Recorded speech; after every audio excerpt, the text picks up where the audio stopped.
look like again today for being that girl with that big book of poetry carried around again. So I went home and I went to my happy place. I had a chat with Robert Frost. He told me of his new friend, Joe Strummer, and of how much they had in common. He said they talked for hours about their childhoods, about life, the universe, and everything. He said they'd go for walks, end up lost in the supermarket or the woods. They went to church every Sunday, where C.S. Lewis was the preacher, and Presley, Perkins, and Cash made up the choir.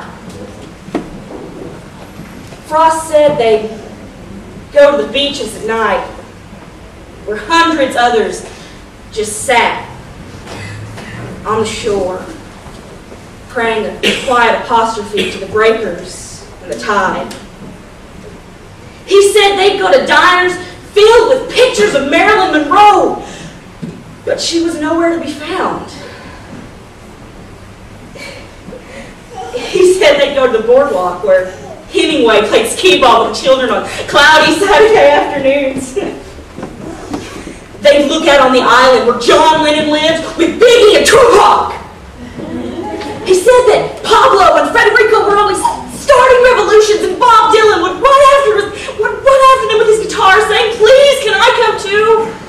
He said Abe Lincoln fed pigeons in the park with George Washington and Jim Morrison. He said they'd hang out in the afternoons with Mr. Rogers down at the discotheque.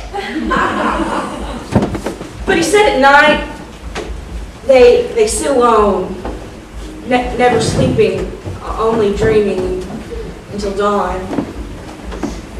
I went to my happy place, and I had a chat with Robert Frost. It was so good to catch up with an old friend.